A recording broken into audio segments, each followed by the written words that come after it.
Muy buenas noches a todas y todos, profesionales, colegas, amigos y amigas. Como siempre, es un verdadero placer, un verdadero gusto estar reunido aquí con ustedes nuevamente, en verdad, en la segunda semana que vamos a desarrollar.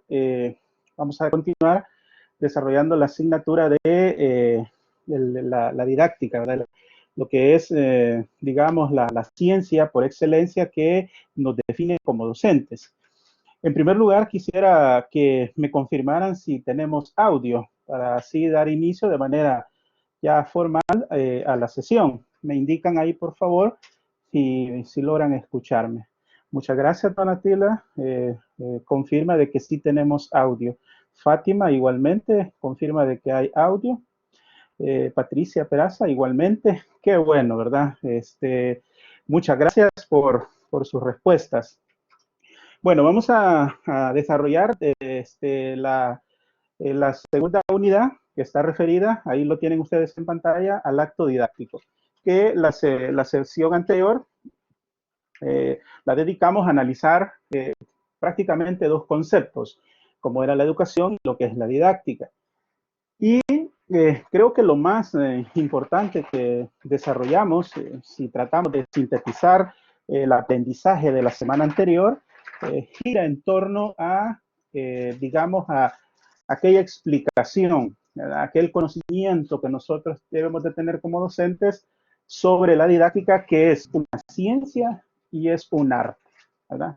Esas dos propiedades tenemos que saber cómo explicarla. Entonces, para eso nos sirvió la lectura de la semana anterior. Entonces, se dijeron muchas cosas, ¿verdad? Había muchos elementos que estudiamos, reflexionamos y comentamos, pero en síntesis se trata de eso, de que la didáctica es una ciencia y como tal es una ciencia que se auxilia o que se deriva de otra gran ciencia como es la pedagogía. La pedagogía, ¿verdad?, que estudia la educación en términos generales, y tenemos la didáctica que sobre la educación tiene un solo objeto de estudio, y por eso es ciencia, porque tiene un objeto de estudio, tiene un método que se auxilia de los métodos que le proporciona la pedagogía, y también funciona en base a principios. Si nosotros actuamos en base a los principios que están desarrollados en la unidad anterior, si nosotros preparamos o desarrollamos el proceso de enseñanza-aprendizaje bajo esos principios, no nos quede duda de que estamos haciendo ciencia, porque el proceso de enseñanza-aprendizaje es un acto científico que está sujeto o está sustentado por principios. Tenemos un método, tenemos un propio lenguaje, la didáctica cuenta con su propio lenguaje. Entonces, es un estudio particularizado sobre la función que hacemos como docentes, que es los responsables de la configuración, la planificación, la organización, la programación de el proceso de enseñanza-aprendizaje. Participamos en esos niveles dependiendo del rol que desempeñemos en la función de educación. Entonces, todo depende de cuál sea nuestro rol. Pero, en síntesis, lo que hace a un docente es desarrollar procesos de enseñanza-aprendizaje. Dicho en otras palabras, en términos así sencillos, es desarrollar clases, ¿verdad? Estar en un proceso de clases, que ahora las clases pueden variar de formas y estilos distintas, pero esa es la verdadera función, que quien no realice esa actividad puede ser cualquier cosa menos docente. Puede tener mucho conocimiento en pedagogía, puede tener mucho conocimiento sobre educación, pero si nunca ha desarrollado un proceso de enseñanza-aprendizaje y lo que implica, lo que es la planificación, la programación y la organización de un proceso de enseñanza-aprendizaje, eso es lo que caracteriza a lo que es el docente. Lo decíamos la semana anterior, que la didáctica es la ciencia y la esencia del docente.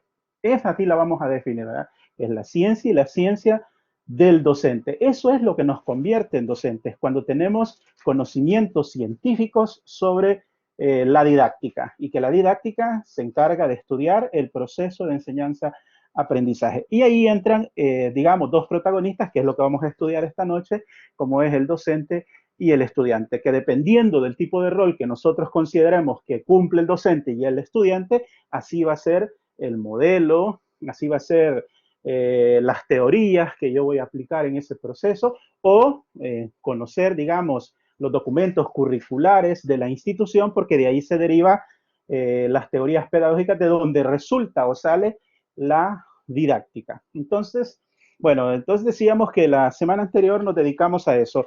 Tomen en cuenta que hay que saber explicar por qué la pedagogía es una ciencia y por qué es un arte. A mí la verdad es que me llama mucho la atención esta segunda parte, porque sí lo creo de que es un arte. La manera de cómo organizamos o combinamos los elementos didácticos o los componentes didácticos, esas estrategias que utilizan los docentes a veces para desarrollar una clase, uno queda a veces impactado, queda así como muy satisfecho de la manera como un docente organiza los contenidos, la manera de cómo lleva el proceso de enseñanza-aprendizaje, que de manera muy, digamos, muy fácil a veces, o incluso a veces, y además, incluso puede ser complicado, pero uno lo hace con tanto entusiasmo de que por la estrategia que utiliza el docente, nos permite a nosotros lograr esos aprendizajes significativos. Entonces, ¿por qué? El docente ha sido muy creativo.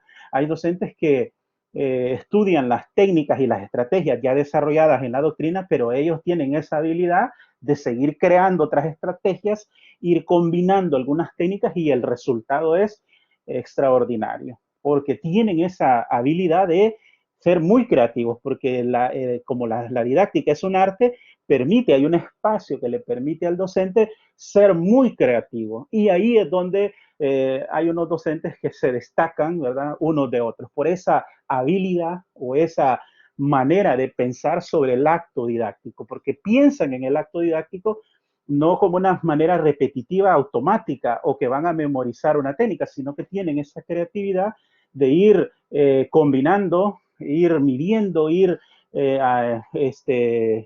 dinamizando los procesos de enseñanza-aprendizaje de acuerdo a esas estrategias o a esas técnicas, y el resultado es, como repito, muy bueno, buenísimo. Entonces, porque tienen esa vocación, tienen esa manera de ver el proceso de enseñanza-aprendizaje como la oportunidad, el reto que tienen y la pasión que sienten por lograr esos aprendizajes en los estudiantes, porque al final y al cabo, de eso es lo que se trata, eso es lo que se busca, el sentir, ¿verdad? El pensar, el hacer y el sentir del docente tiene que estar orientado a lograr los aprendizajes de los estudiantes. También lo mencionábamos la vez pasada de que los logros de nosotros como docentes no se miden por nuestros éxitos, sino que nuestros logros están en los logros de los estudiantes. Ahí hay una parte bastante, digamos, filosófica, así como el comentario de la semana pasada de Donatilla, que es bastante filosófico, pero de eso se trata, ¿verdad? Que reflexionemos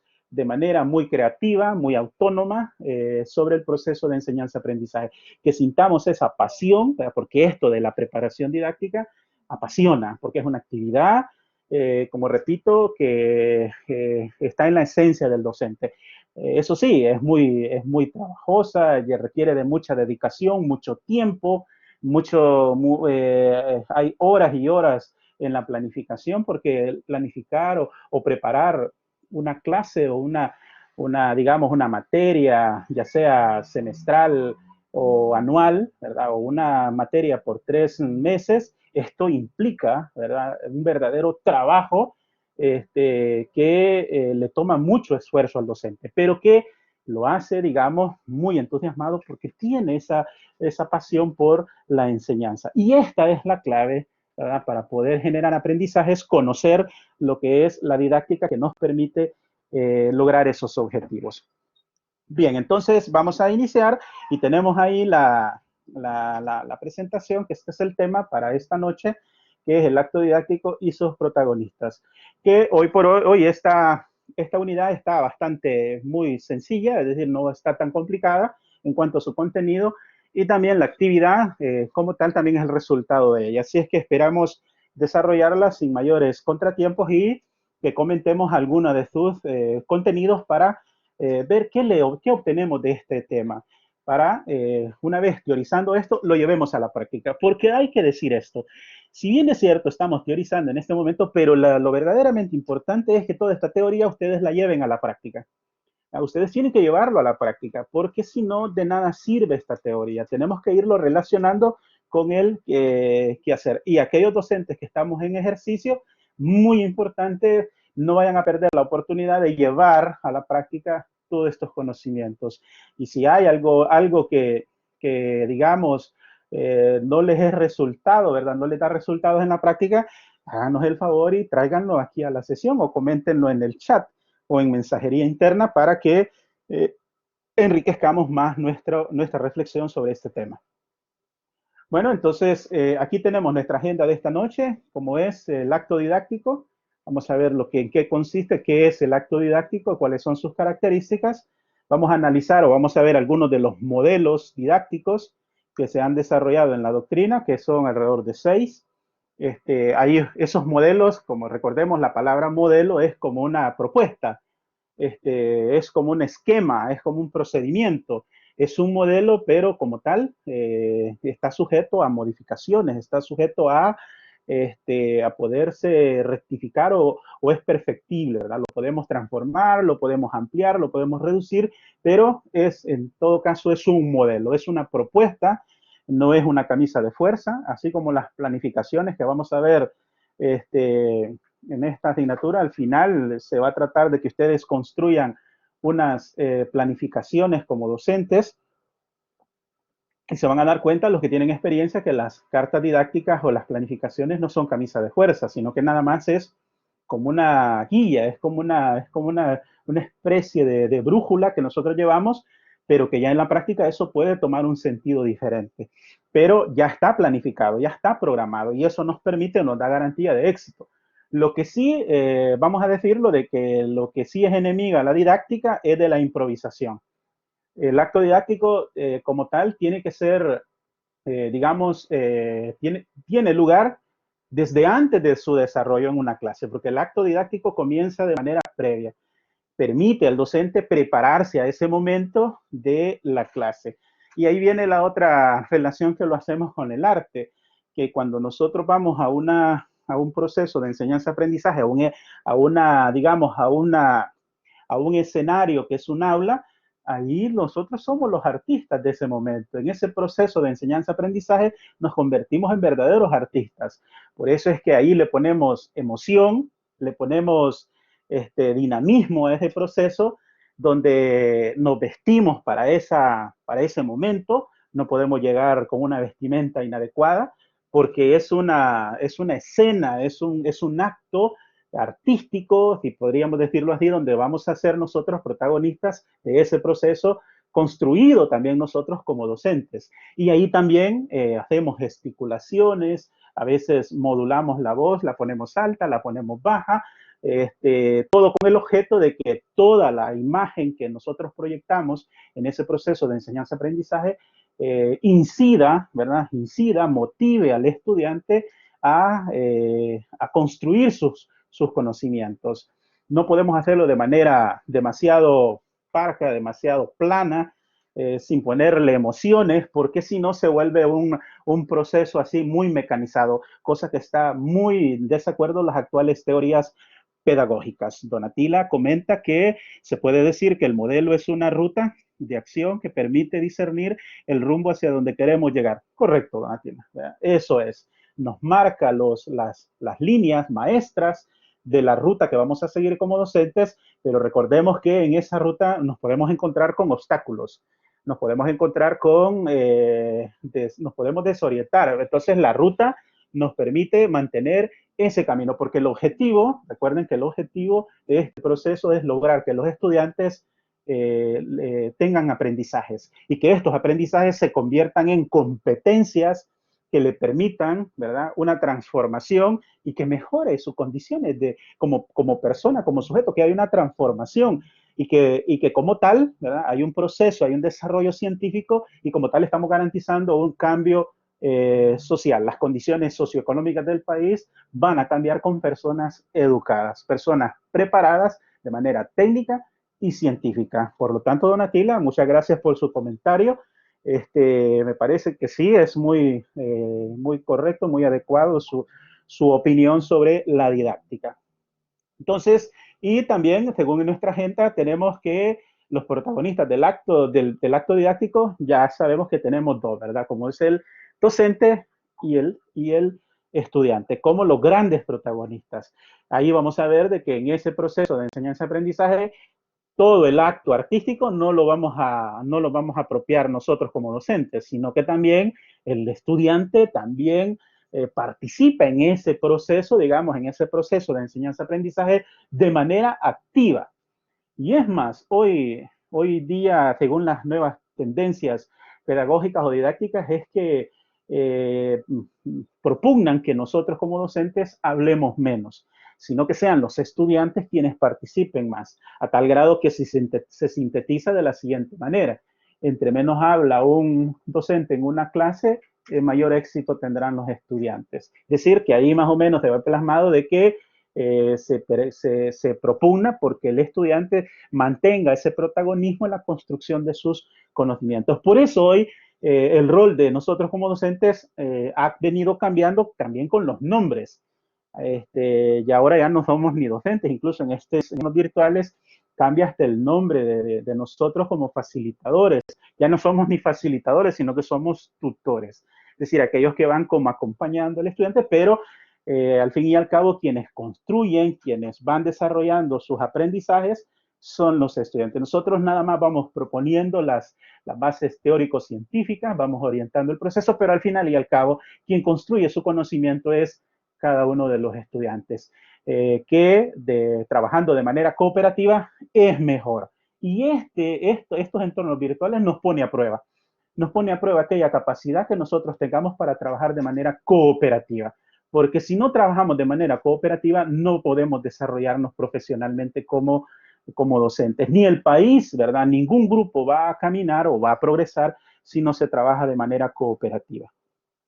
Entonces, ahí tenemos nuestra agenda. Vamos a ver nuestra reflexión para esta noche, como es, porque es importante el estudio del acto didáctico y sus protagonistas.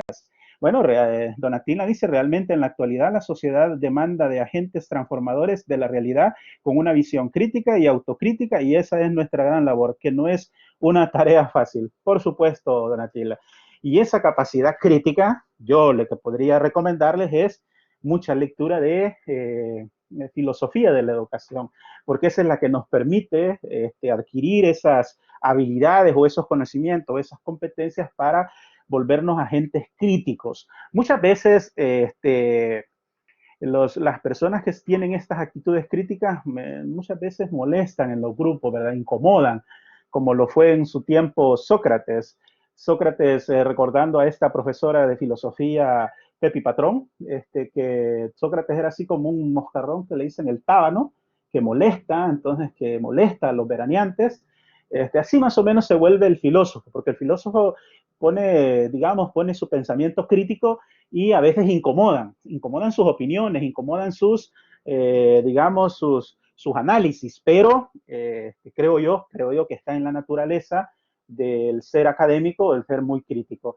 Incluso cuando hay problemas sociales, se le aqueja a los centros educativos, principalmente los de educación superior, que no mantienen una línea crítica sobre los problemas principales que están ocurriendo en el país, como esto de la pandemia.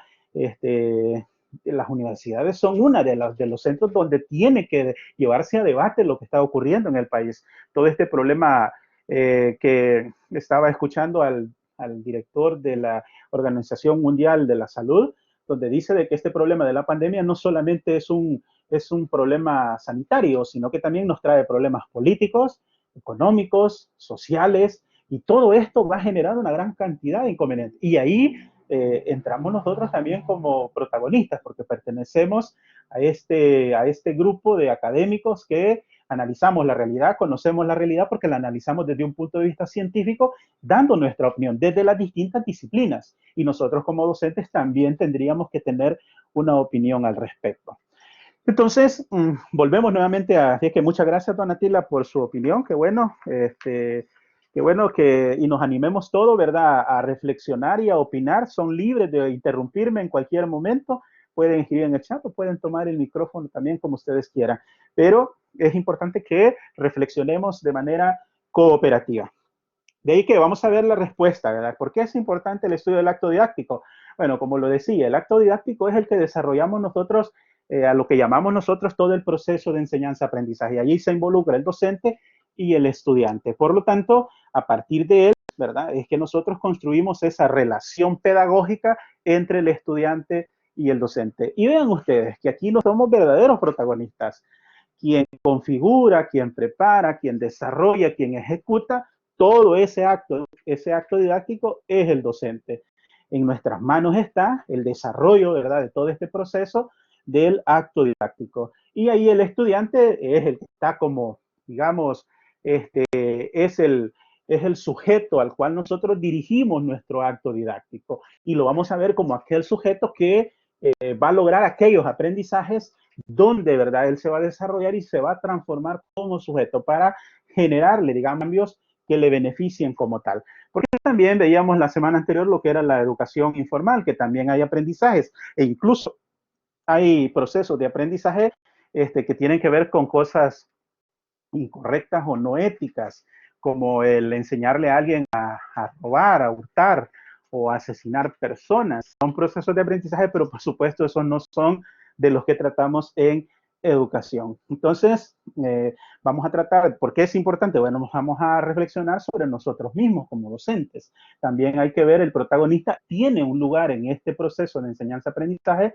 el estudiante. No todo el rol, ¿verdad?, todo el protagonismo lo vamos a tener nosotros en el proceso. Desde las consideraciones, todas aquellas consideraciones negativas sobre nuestros estudiantes, todo eso tiene que ir desapareciendo, porque digamos, la razón de ser de nosotros como docentes son los estudiantes y sus aprendizajes. Por lo tanto, tenemos que tener esa visión o, digamos, tener esa idea del estudiante que también juega un rol en este proceso de enseñanza-aprendizaje. No solamente nosotros somos los protagonistas, sino que también el estudiante. Por lo tanto, ¿verdad?, estudiar estas características permite, ¿verdad?, adoptar aquellas características, aquellas competencias y aquel rol que es necesario cumplir. Y esto es lo que nos permite el estudiar el acto didáctico. ¿Cuáles son aquellas características? ¿Cuáles son aquellas competencias que debo de tener yo como docente para poder desarrollarme con éxito, ¿verdad? Porque ese es el propósito, que nosotros nos desenvolvamos con propiedad, que dominemos ese proceso de enseñanza-aprendizaje. Yo les recuerdo mi experiencia. Yo fui docente, empecé a ser docente universitario sin tener formación pedagógica, sino que nada más tenía la formación de la especialidad. Pero siempre sentí la necesidad inmediatamente de tener formación pedagógica para poder dominar ese proceso de enseñanza-aprendizaje. Y hoy por hoy, digamos, es una de las actividades, una de las profesiones que me ha dado tantas satisfacciones personales que no tienen idea. Para los que ya son docentes saben de qué les estoy hablando. Digamos, esa satisfacción personal que sentimos cuando nos encontramos a un profesional que hemos compartido aulas universitarias y ahora ya nos encontramos en el proceso ya profesional, y qué alegría y qué emoción sentimos por haber transformado, y aún más la satisfacción cuando se nos acercan estas personas y con aquella muestra de agradecimiento sincero, digamos, nos expresan su sentir y pensar sobre el trabajo que nosotros hicimos en aquel momento. Eso realmente es muy satisfactorio. Entonces, tener esta formación pedagógica, el conocer estas teorías, nos permite confirmar eso natural o esa vocación que nosotros tenemos por la educación. Bueno, entonces vamos a iniciar con el primer punto, que es el acto didáctico. ¿Cuál es la definición y cuáles son sus características? Vamos a decir, ahí lo tienen ustedes en el texto, ¿verdad?, que el acto didáctico se llama el momento, ¿verdad?, de concretización del proceso de enseñanza-aprendizaje. El acto didáctico es eso, cuando estamos ejecutando ya el proceso de enseñanza-aprendizaje, donde intervienen el docente y el estudiante en forma activa y participativa. Esto se aleja, por supuesto, de las teorías pedagógicas tradicionales o las didácticas tradicionales, donde el docente es el único que habla, el estudiante es un receptor de conocimiento, el estudiante no sabe, el que sabe es el docente. Todo eso está muy alejado de la idea que debemos de tener hoy por hoy del acto didáctico, que está presentado aquí en la diapositiva, en función de la construcción social de conocimientos. Desarrollamos ese acto didáctico con el objeto de aprender algo. Fíjense que yo siempre he tenido digamos, la finalidad o siempre cuando voy a desarrollar una clase, siempre trato de hacerme o formularme una pregunta. ¿Qué vamos a lograr o qué va a lograr el estudiante después de una clase? Porque a veces uno llega a una clase y se hace la pregunta, ¿qué aprendí? ¿Qué me quedó de esta clase? ¿Valió la pena haber sacrificado mi traslado a la clase o en este momento que ustedes a esta hora deberían de estar haciendo otras actividades tal vez más productivas? Y si no se generan aprendizajes, entonces este acto didáctico tiene que valer la pena, tiene que servir para algo, porque si no, entonces aquí viene el fracaso, digamos, de parte de los docentes en la preparación, ¿verdad? El desarrollo de su clase, del acto didáctico digamos, no previó, no organizó, no planificó bien, no estableció aquellas finalidades o no se preparó bien para el acto didáctico. Entonces, y todo se reduce a eso, preguntar qué hemos aprendido. Asimismo, se desarrolla en la definición de que en un entorno institucional y desde una perspectiva científica. Bueno, habría que ver que hoy todo esto ha transformado. Hoy el entorno institucional, ahora tenemos un entorno institucional virtual. Este es el entorno, este es un acto didáctico y además desde una perspectiva científica. Se espera de que todo este desarrollo de todas estas teorías tenga una base científica, porque es un conocimiento científico el que desarrollamos en esta actividad o en esta profesión. Asimismo, vamos a desarrollar lo que son las características, ¿verdad? ¿Cuáles son las características de este acto didáctico? ¿Dónde es el momento donde desarrollamos ese proceso de enseñanza-aprendizaje? ¿Cuáles son esas características que tiene este acto didáctico en ese momento?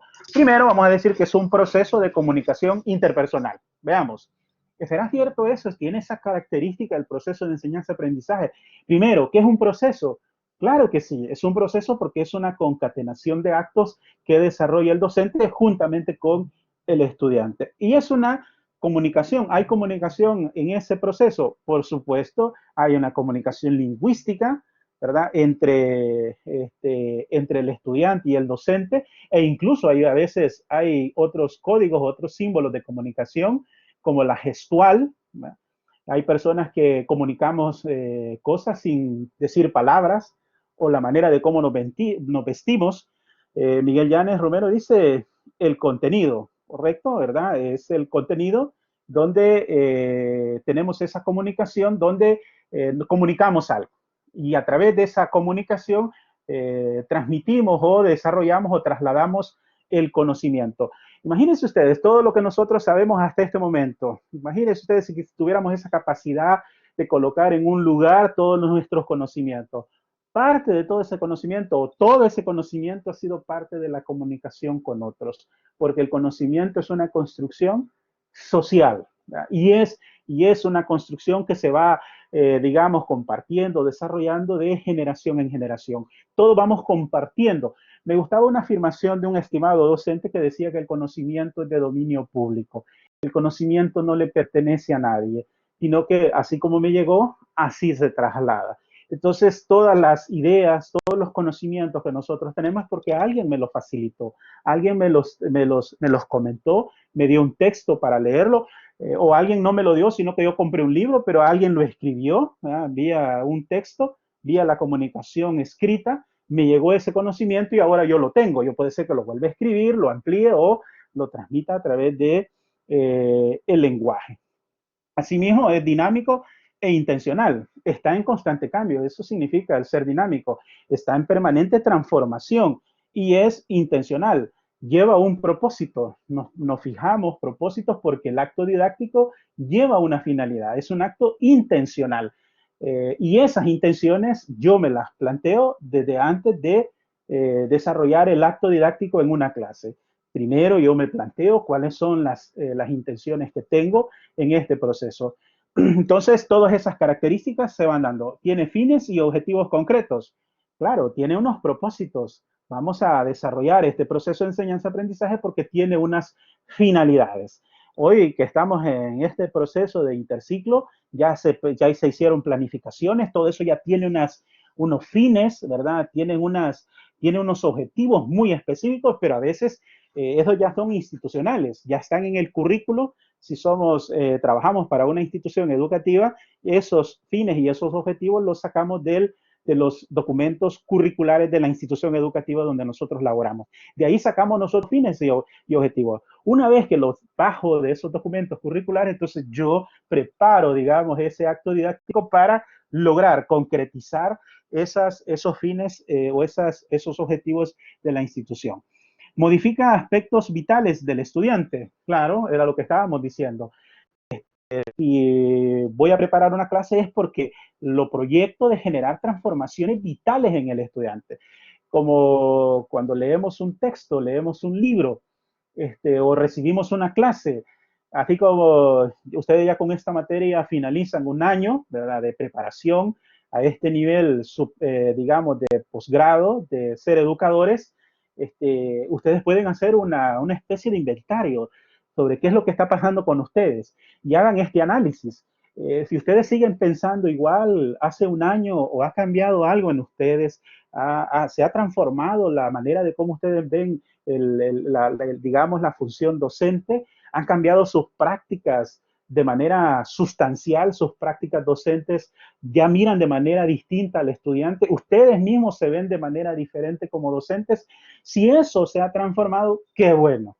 Qué bueno, porque de eso se trata, que estos procesos de enseñanza-aprendizaje transforman de manera vital al sujeto, y en este caso somos nosotros. Como si ustedes me lo preguntan a mí, el desarrollar estos cursos con ustedes, yo no sigo pensando igual que pensaba antes. Siempre hay un antes y un después. Cada uno de estos procesos genera cambios, tanto en el estudiante como en el docente, y por eso se vuelve dinámico. Por eso es que las planificaciones no pueden ser las mismas de un año con otro año, sino que se mantienen en permanente cambio. Estamos en una constante transformación, y porque también la ciencia va cambiando. La ciencia no es estática, y ahora que estamos en un mundo tan acelerado, desde las tecnologías que nos dan tanta información, el mundo cada vez, las transformaciones son más veloces. Lo que nosotros teníamos como cierto, antes el conocimiento duraba hasta 10, 15 años. Hoy no, hoy el conocimiento dura 4, 5, 3 años. Entonces tenemos que estar en una permanente actualización. Asimismo, es perfectivo, es decir, se puede cambiar, y es voluntario. Nadie está obligado a seguir estos procesos de enseñanza-aprendizaje. Como lo decía, en esta hora pudiéramos estar haciendo otras cosas, pero miren cómo estamos acá de conectados, porque es un acto voluntario.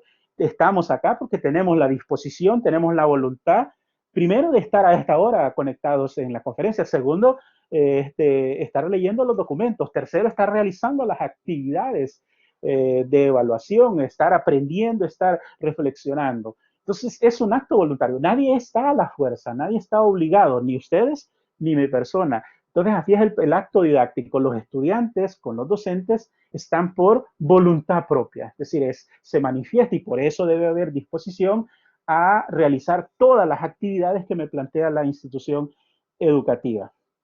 Y así están los componentes. Ese acto didáctico tiene los componentes como son los recursos didácticos, el contexto del aprendizaje, es decir, en dónde se va a desarrollar, el docente, el estudiante, el contenido, lo que decía Miguel, ¿verdad? Ahí está el contenido que son los temas, digamos, las fuentes científicas, bibliográficas, de donde vamos a desarrollar, de donde vamos a adquirir los conocimientos científicos. Entonces, toda esa selección de temas, algunos digamos, en términos precisos, me los otorga o me los facilita la institución educativa con su currículo.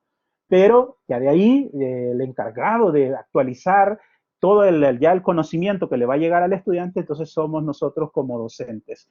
Asimismo están los objetivos, que hoy también se le conocen como las competencias, el tiempo. Ese acto didáctico tiene un tiempo para desarrollarse, y también hay unas estrategias metodológicas, y finalmente está la evaluación, que es el talón de Aquiles de, digamos, los procesos educativos, como es la evaluación. ¿Qué evaluar? ¿Cómo evaluar? ¿Por qué evaluar? Y ahí está, hay una serie, digamos, hay serios debates sobre qué evaluar y cómo evaluar. Y cómo hacer justicia con la evaluación, porque al final muchos de los estudiantes mantienen una preocupación, digamos, permanente sobre el momento de la evaluación. Y es ahí donde nosotros, como docentes, a veces generamos, bien podemos generar tristeza o bien podemos generar alegrías. Por eso ese acto de la evaluación, por lo menos en lo personal, siempre hago una reflexión de justicia. Y la justicia tiene base lo que es la verdad. Entonces, por eso es que ahora las modernas tendencias de planificaciones didácticas es que al estudiante hay que comunicarle con anticipación cuáles son los criterios de evaluación, que de antemano que el estudiante sepa qué es lo que se va a evaluar. Pero ¿por qué se hace eso? Para que el docente no salga después tratando de evaluarle algo que no se ha anunciado, que el estudiante no se ha preparado según los criterios que va a evaluar el docente. En la educación tradicional eso era un olvido. Es decir, a nadie se le decía cómo lo íbamos a evaluar. E incluso habían docentes que ni avisaban cuándo iba a haber una evaluación, porque era una forma de generar temor, reverencia, afligir. Yo no sé, pero que hay docentes como que disfrutan, ¿verdad? Como que disfrutan ver al estudiante preocupado, ver al estudiante con miedo. Y recordemos algo, que un estudiante cuando nos tiene miedo, como docentes, el miedo es un estado emocional que impide que la persona razone de manera correcta o adecuada. Y eso es lo que va a pasar, es que el estudiante puede ser que domine los temas, pero si está con miedo, no lo va a hacer de manera adecuada o correcta. Ahora vamos a ver un poco sobre los modelos. Ya vimos que el acto didáctico es ese proceso, ¿verdad?, que se desarrolla, el proceso de enseñanza-aprendizaje, que tiene una intención, ¿verdad?, es voluntario, tiene unos fines, hay un contenido, como dice Miguel Ángel, y ahora vamos a ver todos esos elementos, todas esas características, que hay maneras, hay distintos modelos de cómo puedo desarrollar ese acto didáctico. Ahí el material para la lectura me da 6 modelos, 6 maneras de cómo yo puedo preparar ese acto didáctico. Y ahí los tenemos. El primero es el acto didáctico como facilitador del aprendizaje. Vean que todo esto es del docente. ¿Cuál es el modelo que va a adoptar el docente para desarrollar su acto didáctico? El primero que puede adoptar un docente, que ahí lo tenemos a disposición, es adoptar el modelo donde nosotros nos vemos como facilitadores de aprendizaje. Esta palabra o este título que se le da al docente, yo lo escucho bastante en la práctica. E incluso ya hay muchos docentes que se miran como tales. En las evaluaciones o en cualquier documento que él desarrolla en la asignatura, él lo pone así, pone su nombre y le pone facilitador. Pero ojalá que se haga con conciencia, ¿verdad? Que es que él ya está anunciando ahí que está adquiriendo, está desarrollando este modelo donde él se percibe como tal de que el acto didáctico, ¿verdad?, es el momento donde el docente se ve como facilitador de aprendizaje. Es un aprendizaje que si lo hace solo el estudiante le implicará horas de estudio, semanas, tiempo quizás para encontrar, digamos, la información. En cambio, el docente no, el docente se lo facilita.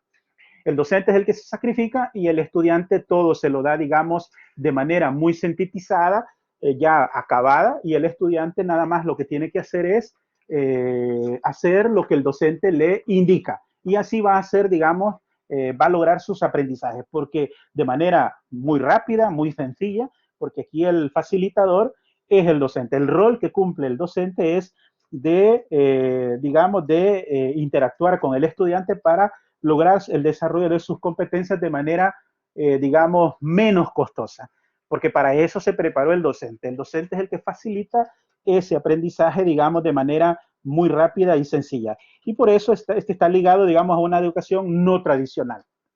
¿Verdad? No es tradicional porque es el estudiante el que va construyendo sus conocimientos. Aquí el estudiante se vuelve como el protagonista del proceso.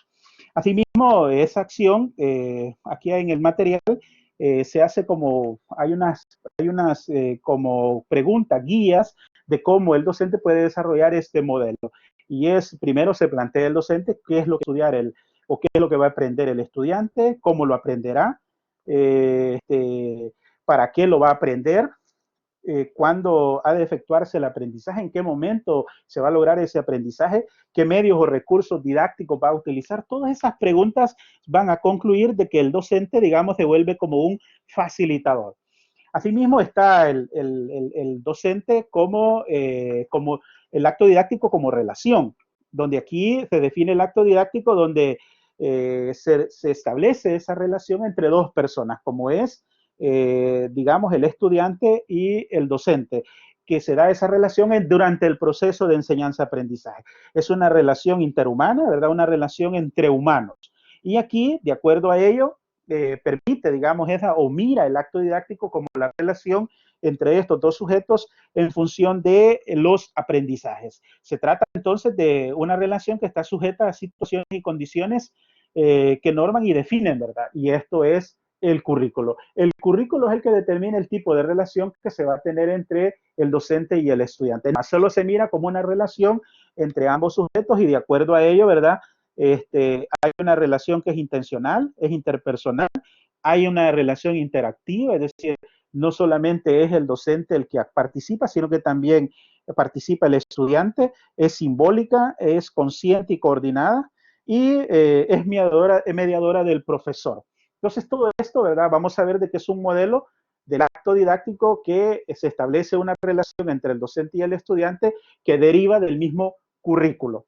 El tercero es el acto didáctico como relación comunicativa. Aquí lo que se le agrega es el acto de la comunicación. Y el acto de la comunicación, como el acto didáctico, puede ser de tres formas. Puede ser informativo, interactivo o retroactivo, como lo dice el texto.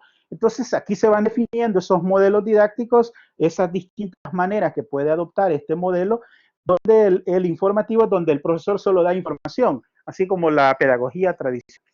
El interactivo es donde ya participa el estudiante, digamos, en el proceso, y el retroactivo, que es donde se integran los dos modelos.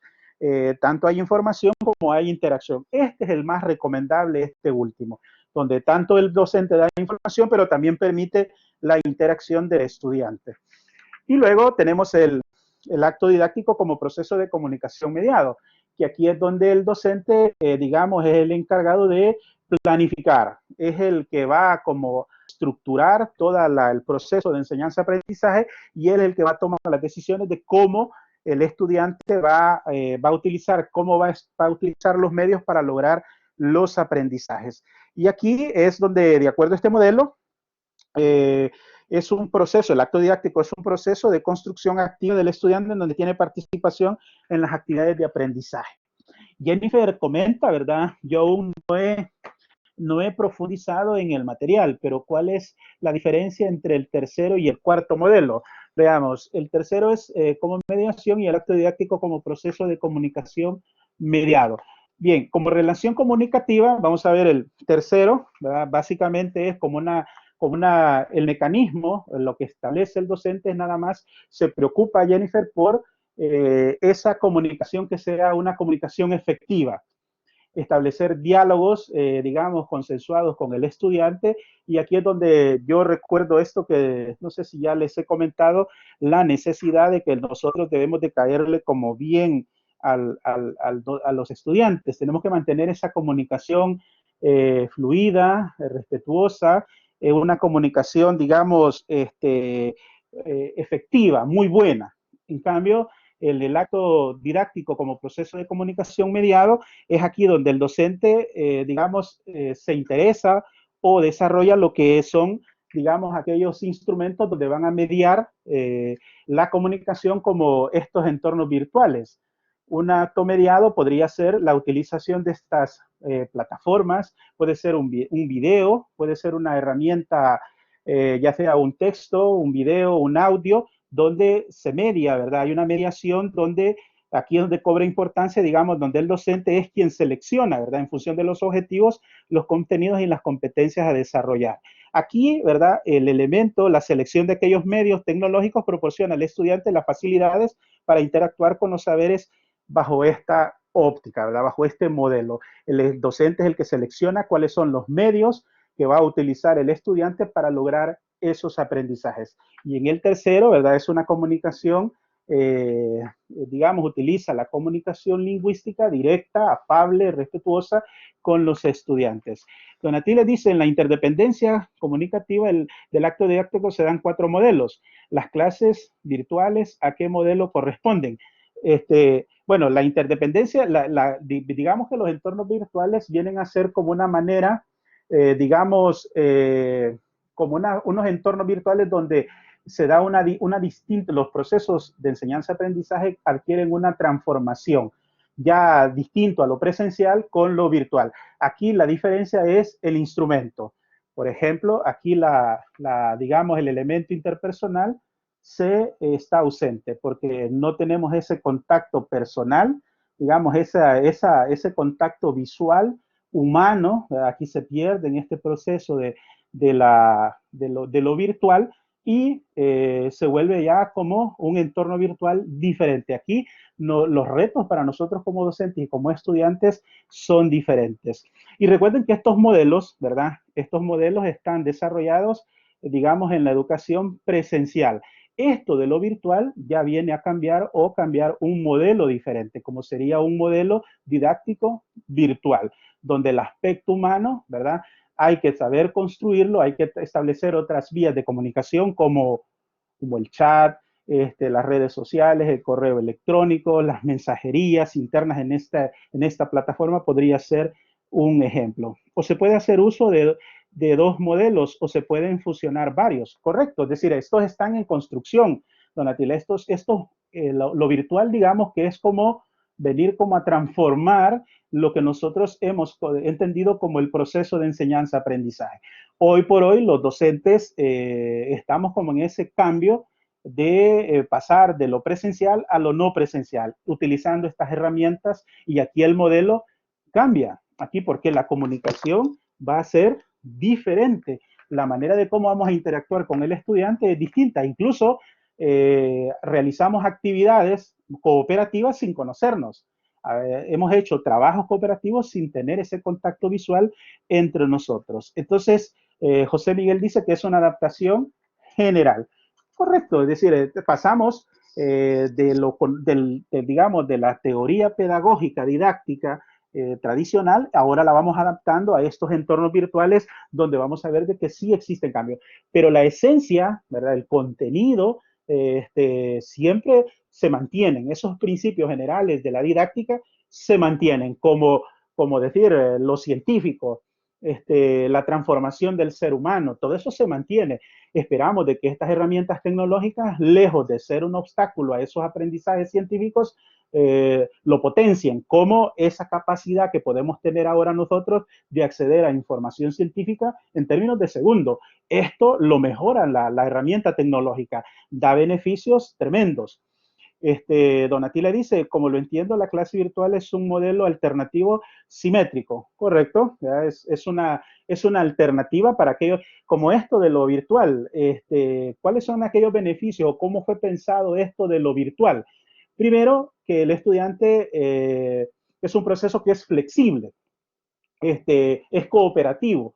Ya no tenemos nosotros necesidad de trasladarnos a la institución educativa para recibir una clase. Queda grabado, tengo a disponibilidad todo el tiempo la clase, no solamente el momento. Entonces, todo esto permite, digamos, el acceso, que era la gran exigencia de un sector de los ciudadanos del país que no tenían acceso a educación superior. Este es un mecanismo. Este es un proceso que permite el acceso a la educación. Puede ser de que estemos a distancias, ¿verdad? Hay mucha distancia y podemos tener acceso a la educación. Entonces, aquí, digamos, volviendo nuevamente a los modelos del acto didáctico, esto viene a transformar la manera de cómo lo hemos visto tradicionalmente. Porque estos modelos que estamos desarrollando acá, estos 6 modelos, están pensados digamos, en la educación presencial.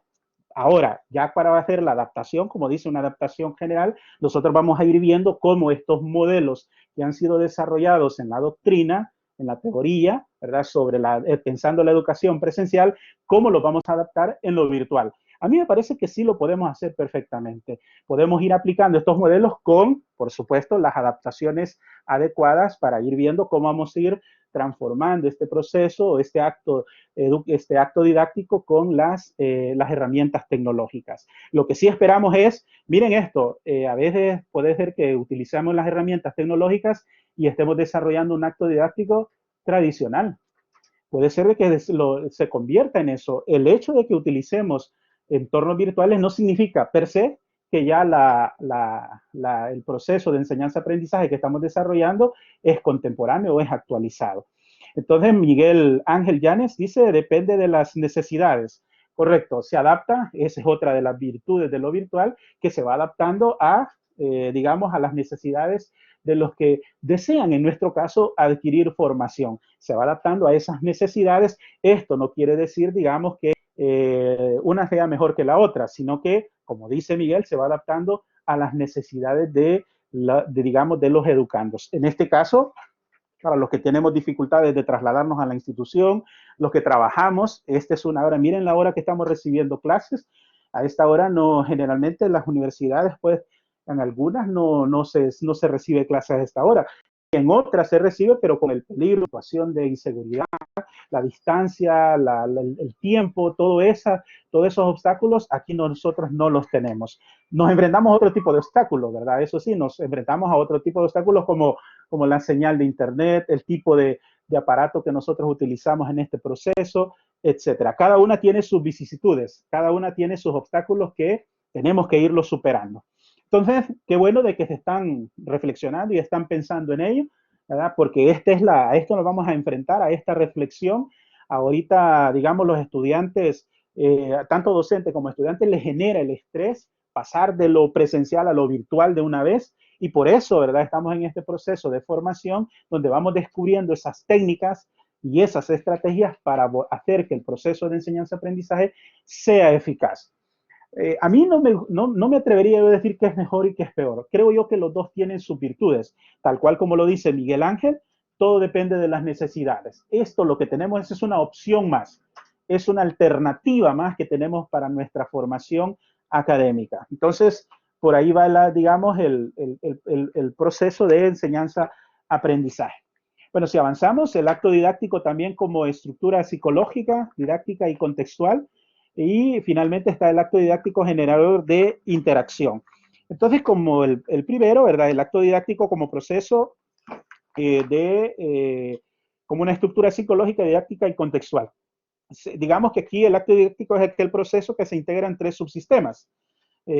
Como son el psicológico y el contextual, ¿verdad? Y el didáctico, donde se confluyen esos tres elementos, donde aquí, digamos, están íntimamente relacionados e integrados para su funcionamiento efectivo en el aprendizaje del estudiante. Tomamos en cuenta, digamos, el elemento didáctico, el psicológico y el contextual, porque todo depende, digamos, en qué contexto nos preparamos psicológicamente para ese proceso, y aquí es donde se considera, donde los objetivos digamos, la actividad o el proceso de enseñanza-aprendizaje que va a desarrollar el docente tiene que ir combinando esos tres elementos para lograr esos aprendizajes. Tiene que ver los recursos, el tiempo, la organización, todo depende de lo psicológico y del contexto, ¿verdad? Todo eso depende de donde el docente va conjugando todos esos elementos para realizar esos aprendizajes. El acto didáctico, pues, tiene como indispensable la comunicación, ¿verdad? En todos está el elemento de la comunicación. Fíjense que aquí habría que recordar un autor, un filósofo alemán que se llama Jürgen Habermas. Tiene un libro que se llama Teoría de la Acción Comunicativa, donde la comunicación es el elemento central de la interacción humana, es el elemento que nosotros utilizamos para poder comunicarnos, desarrollarnos y generar, digamos, estos aprendizajes. Y esta comunicación es la que nos permite a nosotros, digamos, nos permite transmitir ese pensamiento, ese conocimiento, pero Jürgen Habermas le coloca unas reglas. Hay unas reglas para que esta comunicación sea activa o sea efectiva. Como una comunicación para que sea eficaz, tiene que ser entre iguales. Como una comunicación, cuando hacemos una reunión nosotros con nuestro jefe, se dice de que esa comunicación no es tan equilibrada ni es tan justa, porque al final el jefe solo llega a informar, no llega a comunicar, no llega a dialogar, sino que llega nada más a comunicar órdenes. O como aquella comunicación, también dice Jürgen Habermas, aquella comunicación donde no hay sinceridad. Nosotros a los estudiantes tenemos que decirles la verdad.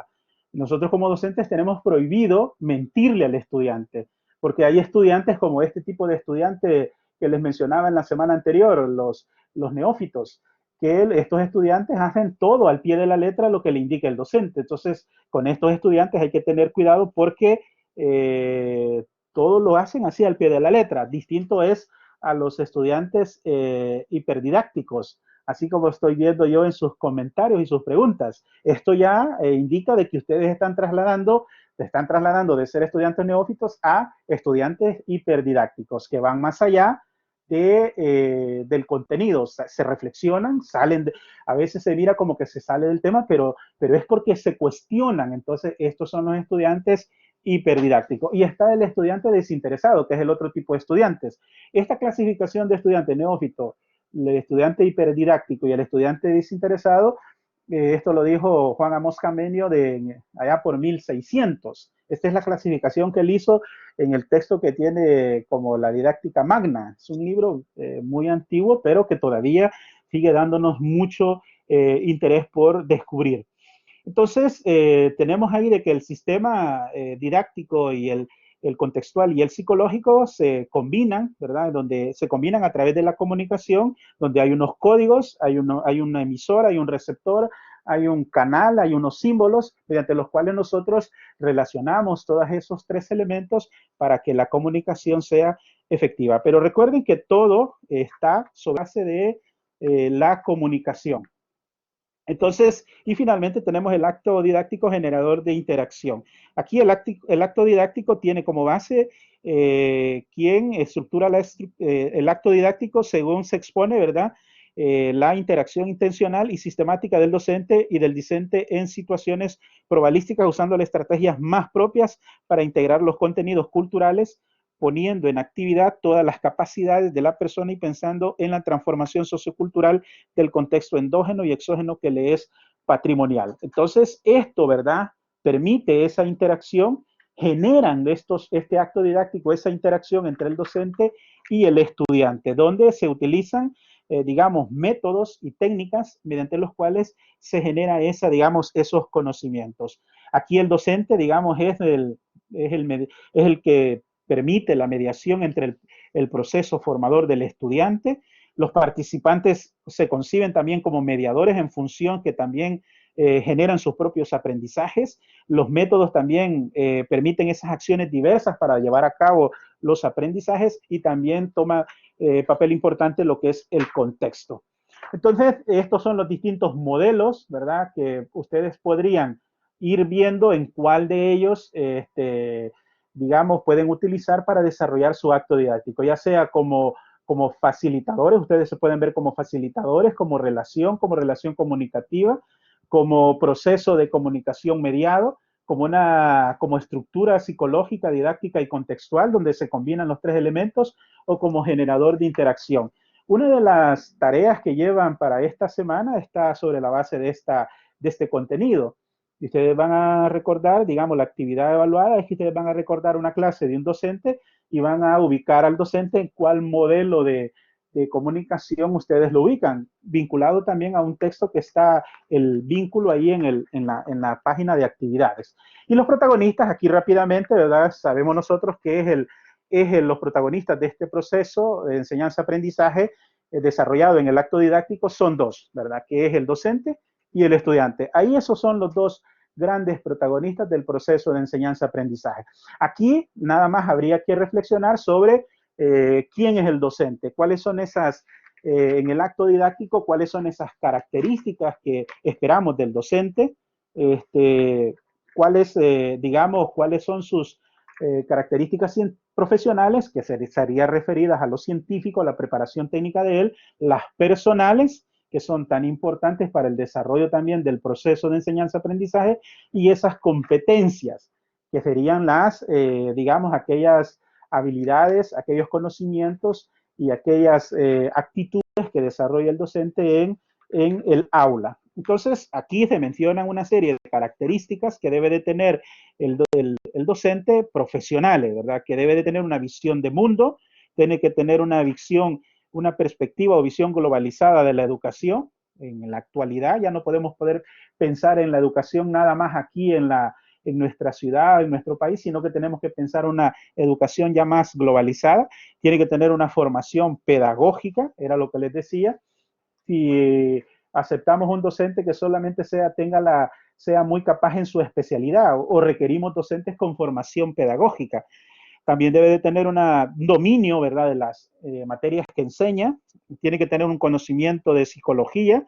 Es por eso que aquí nos lleva ventaja los profesionales que ya son psicólogos. Siempre he dicho que los docentes que tienen esta formación en psicología o en sociología o en filosofía nos llevan una ventaja en esta actividad docente.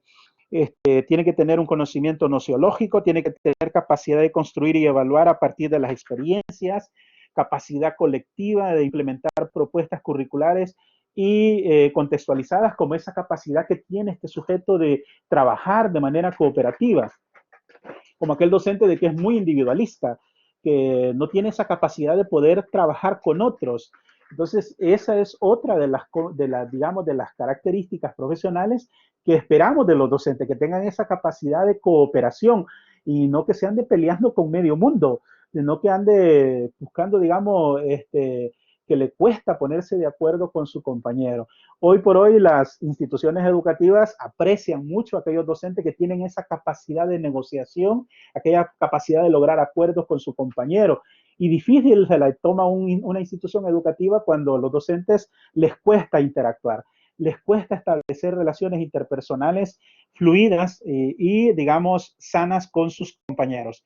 Tiene que tener una gestión científica del aula, es decir, tiene una reflexión crítica, científica sobre los contenidos. Y luego está personales, inteligencia emocional, expresión de la conducta profesional, con salud mental. Miren esto, tiene que ser tolerante, tiene que tener la capacidad, lo que decía, ¿verdad? No ser intolerante, como muy reaccionario, ni con los estudiantes, ni con sus compañeros docentes. Tiene que tener esa capacidad de tomar decisiones, tiene que tener ese liderazgo socialmente comprometido, etcétera, ¿verdad? Y luego viene la serie de competencias que también debe desarrollar, que estas ya son esas, como digo, esos conocimientos, esas habilidades y esas actitudes que lo identifican como un sujeto muy preparado y muy actualizado en conocimientos de educación. Están referidas al comportamiento profesionales y sociales, competencias a las actitudes, que esto tiene que ver con la especial forma de afrontar la relación con las personas, lo que decía, las cosas, las situaciones, las competencias referidas a las creativas. Aquí puedo resaltar este punto. De lo que se necesita hoy en día, tener docentes muy creativos, competentes con creatividad, porque ahora con esto de las situaciones, hoy los entornos que han cambiado, ahora serie de docentes con competencias, digamos, en medios virtuales. Las universidades que tienen docentes que tienen serios problemas para el uso de las tecnologías en los procesos de aprendizaje, se les está presentando una dificultad muy grande, porque no tienen a los docentes con estas competencias. Y es necesario contar con estas competencias para desarrollar los procesos de enseñanza-aprendizaje. Y viene una de las centrales, como son aquellas competencias éticas. Esto es elemental en el docente.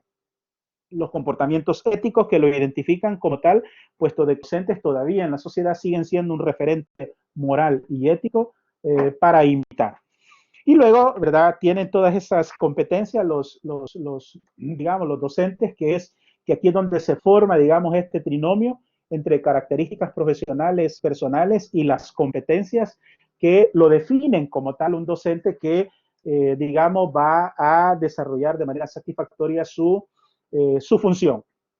En síntesis, vean ustedes, hoy por hoy los docentes no la tenemos tan fácil.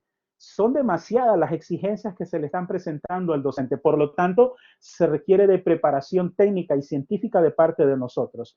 vivir dedicados a la profesión, tener esa vocación para esta actividad, porque las exigencias son muy grandes.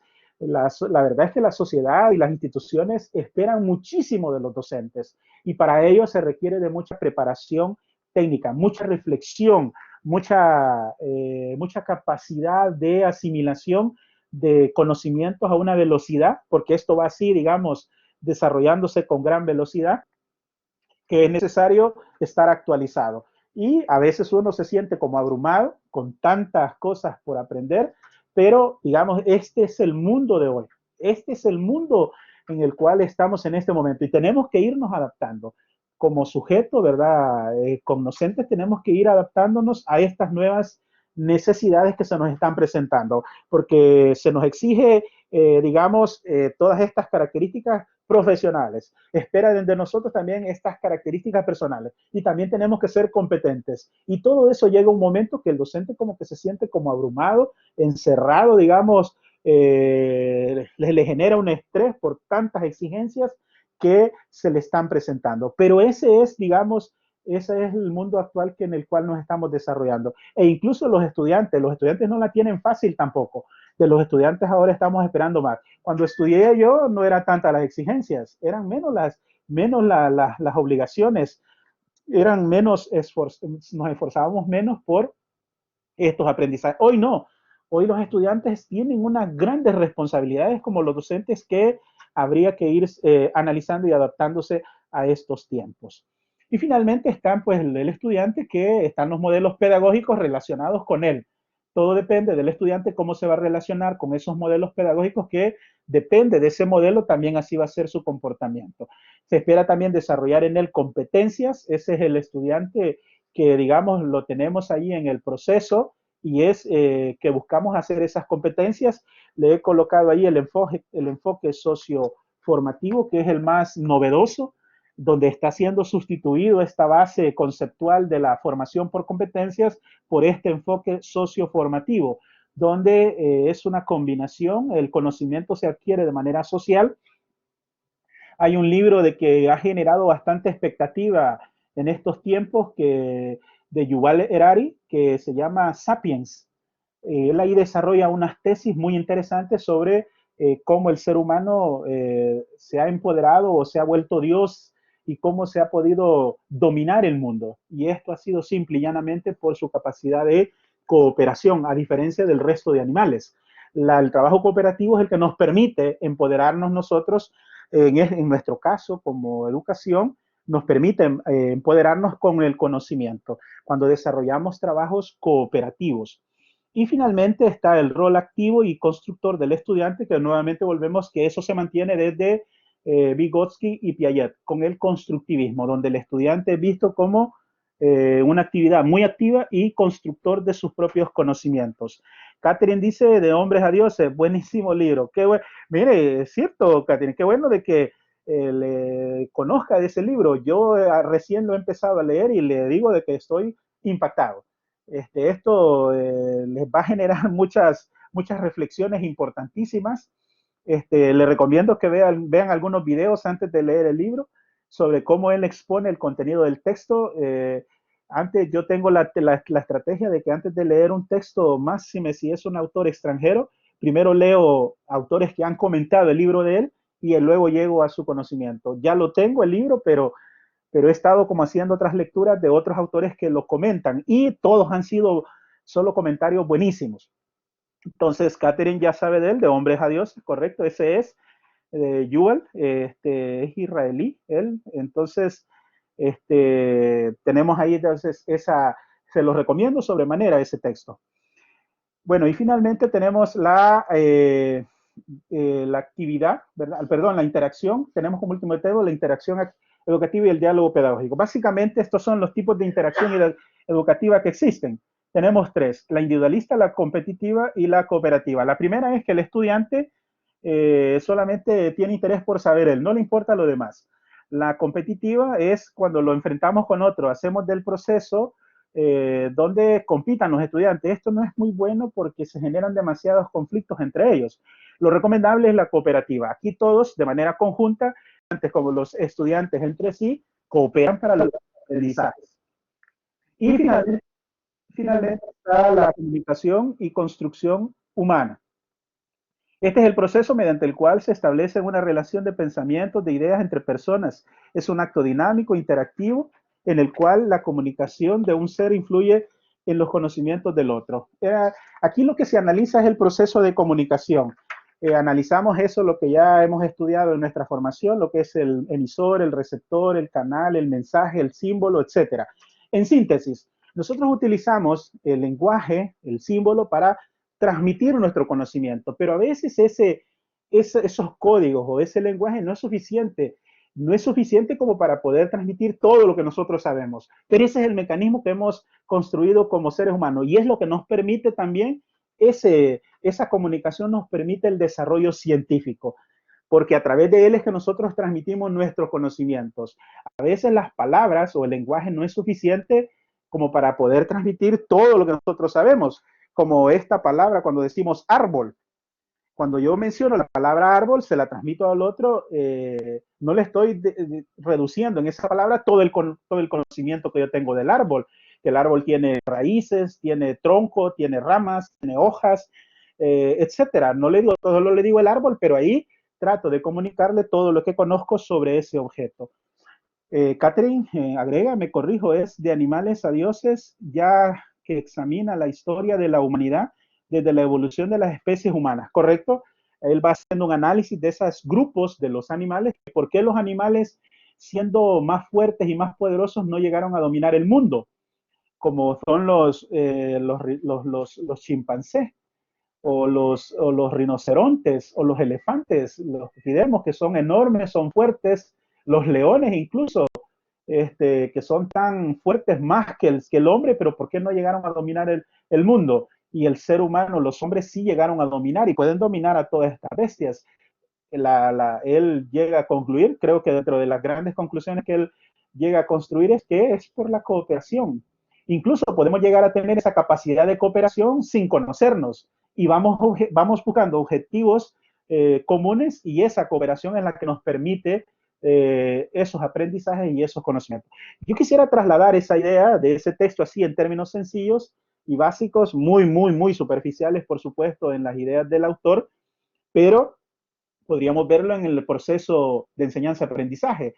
El acto didáctico que vamos a desarrollar en las clases, si quiero lograr un éxito mayor, súper mayor, siempre será sobre el trabajo cooperativo entre los mismos estudiantes y el estudiante con sus profesores. Si logramos esa cooperación y buscamos todos juntos un mismo objetivo, lo vamos a lograr.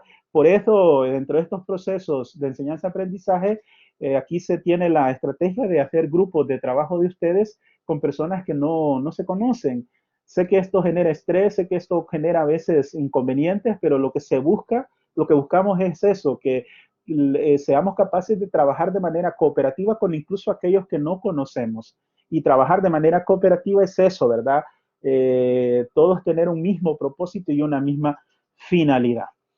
Bueno, finalmente vamos a, miren que ya me perdonen que los tengo ya atrapados aquí por 10, 13 minutos adicionales. Finalmente voy a ver la tarea que tienen para esta semana, que es un foro, y es individual, no es colectivo, es individual, donde básicamente, digamos, son dos actividades que van a hacer. Primero es identificar los modelos. Bueno, van a entrar a una página ahí, ¿verdad? Van a ver, después de haber leído la unidad, van a hablar sobre la interdependencia comunicativa en el acto didáctico, página 24 del libro Modelos didácticos para situaciones y contextos de aprendizaje. Ahí, ¿verdad? Van a descargar esa página y ahí van a identificar los modelos. Una vez que identifican los modelos, van a realizar observaciones de una clase de un docente de educación superior. Por la situación de la pandemia que está, digamos, ahorita no hay clases en educación superior, la vamos a hacer de manera retrospectiva, es decir, van a hacer una memoria sobre una clase de educación superior que ustedes hayan observado, hayan visto, o recuerden ustedes de un docente, ¿verdad? Pero vamos a omitir los nombres, no vayamos a decir el nombre ni en el ejemplo, y van a redactar las características clasificando el modelo de esa clase que ustedes están recordando, ¿verdad? Que corresponde según los presentados en el documento de lectura. De acuerdo a ese documento de lectura o los modelos que ustedes hemos estado desarrollando, hemos mencionado, los 6 modelos, van a redactar el caso construyéndolo un promedio de 300 a 350 palabras. Y luego, ¿verdad? Con la estructura que tiene 3 partes, un párrafo inicial, como una especie de introducción, el párrafo de desarrollo de la clase donde ustedes identifican los modelos y las características del docente. Vamos a hablar del docente, el acto educativo, el acto de comunicación que ha realizado el docente en esa clase. Y luego una síntesis o final, considerando los elementos teóricos y objetivos de la realidad observada. Toma en cuenta la confidencialidad, lo que les decía, que no deben de mencionar el nombre. Esa sería como la primera participación en el foro. Viene la segunda parte, que es que ustedes van a comentar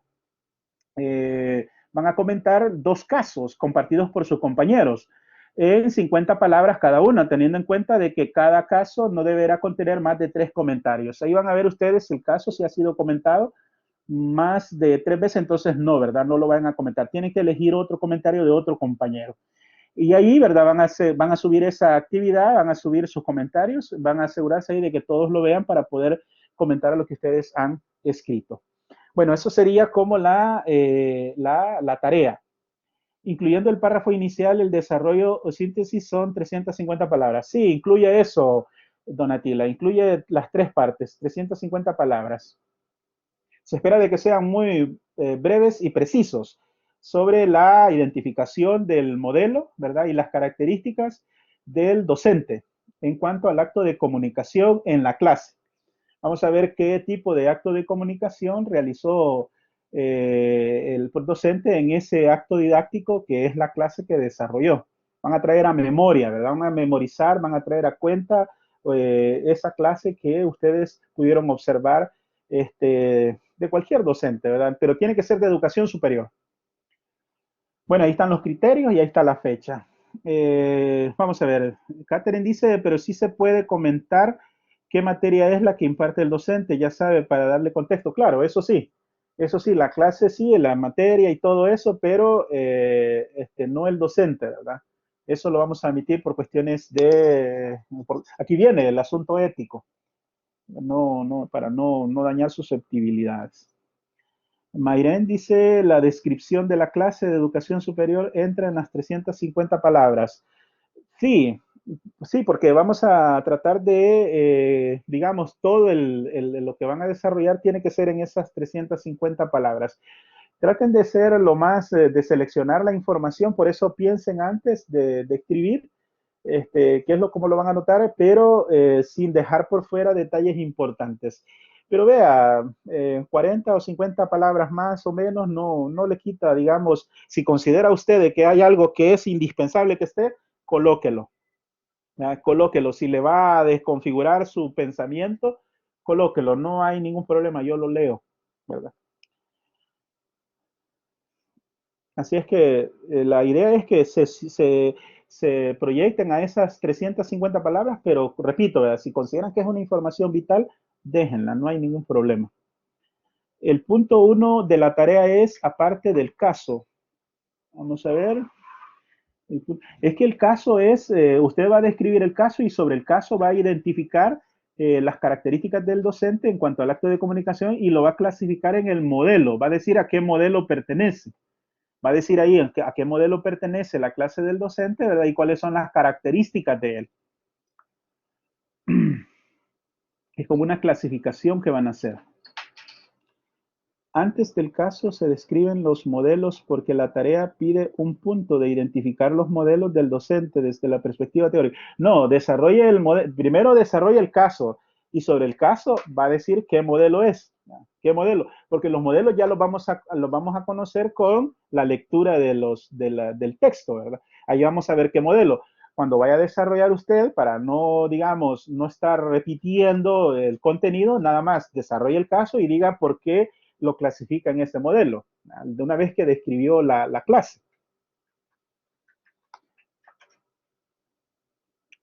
Así sería, Donatila.